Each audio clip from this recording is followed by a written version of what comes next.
Okay, today I'm going to try something a little different. I am going to read a D&D module that I wrote to see what you guys all think of it.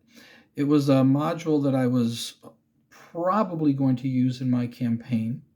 As you can see, it's 5 to 8 characters, levels 4 to 6.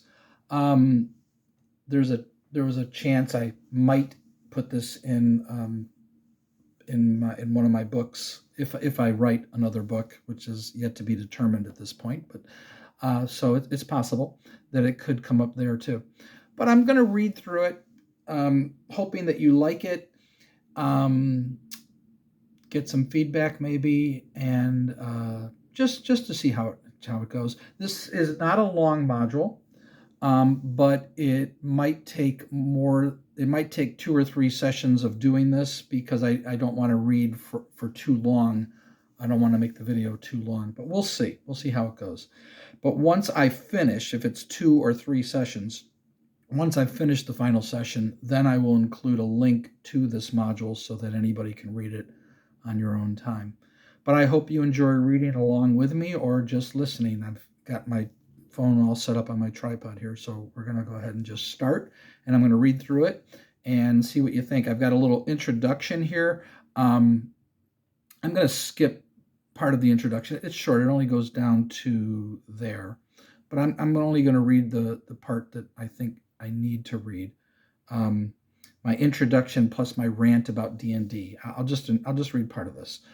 The Lair of Grud'in-nu'ak, that's how you pronounce the name, Grud'in-nu'ak, the Hobgoblin, is a D&D module for approximately 5 to 8 characters, levels 4 to 6. What edition you use is irrelevant, other than you'll have to adjust for how powerful the party is. 5th edition characters are much more powerful than 1st edition, etc. Simply convert whatever needs to be converted to make it fit your campaign. I use a silver standard, so whenever you see silver pieces, it's equivalent to gold pieces in a standard D&D campaign. I prefer this because it makes copper pieces relevant and gold pieces very valuable. I also use my own combat system that involves both an attack roll A and a defense roll D, which probably, or maybe I should say, might not make any sense to you. So just adjust accordingly and ignore what doesn't make sense. In my opinion, this should be the case for all modules that are written. Any module, no matter what edition it's written for, can easily be modified to fit the edition that you're using. And I won't bother to go into any of the other little rant here. You can read it if you'd like to. Okay, now we'll go into the background, and there's just no reason to read all that. That's just me ranting about D&D and editions. Typical. I might even delete it at some point.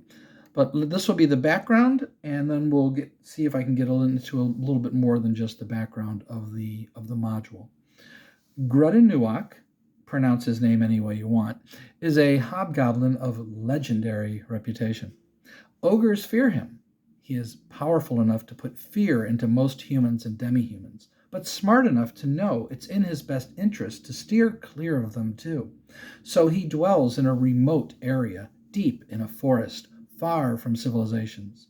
Here he rules, but he rules in such a way that hobgoblins and ogres want to serve him, for he gives them much freedom and a good life. This too is why he survives. He is only cruel when he has to be. He mostly raids goblins and orcs, as well as gnolls, bugbears, and other creatures that all lair in the forest, and rarely attacks travelers and caravans on the roads. By keeping those attacks few and far between, there is less chance of retaliation.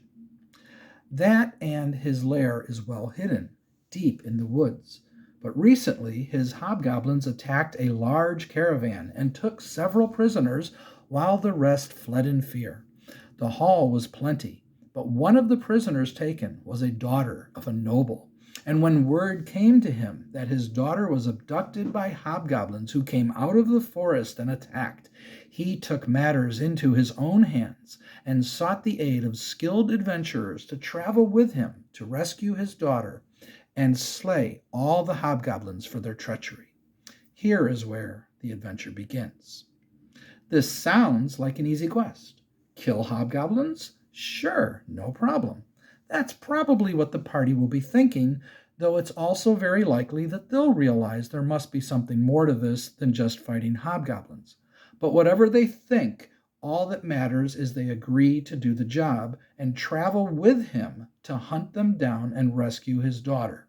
Have him offer whatever reward you feel is proper.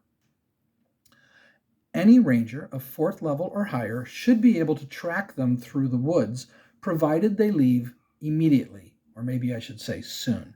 Lower level rangers might be able to track them successfully, but it won't be easy. And it also won't be easy if the party waits a day before setting out.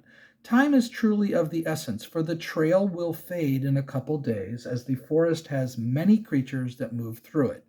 I don't include wandering monsters in this. I might add them at some point. Doesn't really matter though. The following, because you could make your own.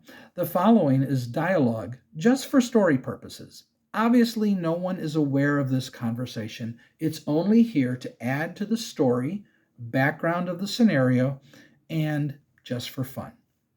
When the hobgoblins returned with their prisoners, a 1 to 2 day travel, Grud'in-nu'ak wasn't happy and immediately drew his sword and approached the hobgoblin in charge.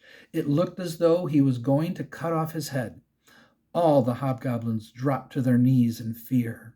Grud'in-nu'ak held his sword out towards the hobgoblin's head, then paused and slowly lowered the blade and breathed out a sigh.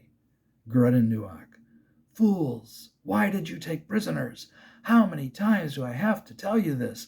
Peasants and commoners only. We only take peasants and commoners as prisoners.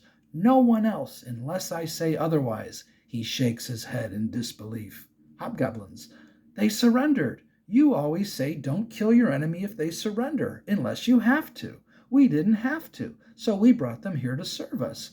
We thought that was best. Also, aren't they commoners?" Grud'in-nu'ak, pointing to the woman who was wearing nice clothes: "Does she look like a commoner to you?" The hobgoblins looked confused, not understanding what her nice clothes meant. So he continued, "And what will you do if an army comes here to slay us all in response?" Hobgoblins, more confusion as they looked at each other: "We did not think of that. What should we have done?" Grud'in-nu'ak: "You should have let them go. That way there is far less chance of retaliation. We only kill humans and elves and dwarves and the like when we have to. They are capable of wielding tremendous power, even more powerful than myself." At this, the hobgoblins shivered and gasped. "That is why we only rob them every now and then. If our attacks became regular, they would surely respond. By keeping them rare, it appears as just a random stroke of bad luck on the road. Their kind almost never retaliates unless the attacks become regular. That is how they operate, and that is why we have survived. That is why I survive and have become who I am. Now we must hope they will not retaliate, but must prepare in case they do." Hobgoblins: "We will take them back to the road and free them." Grud'in-nu'ak: "It's too late for that. If their plan is to retaliate, and it is, if anyone here is important enough to someone," as he looks at the woman, "then that's what they're going to do. You won't get back to the road before they spot you and kill you. We can't let them go. We can't let them go. They know where our lair is. We have no choice now but to keep them and hope to use them as ransom. But we must prepare for the worst. You are all now on high alert until further notice. Lock up the prisoners, but do not harm them. Give them food and drink, and then assume your posts. Let's hope they only send a party of adventurers and not an army." And I think with that, I'm going to pause this and see. Okay, it's been over 9 minutes, so I'm going to stop the video here, and we'll do part 2 probably tomorrow. Hope you enjoyed this, and I hope to hear from people. I'd love to have a conversation. It would be fun. Talk to y'all later.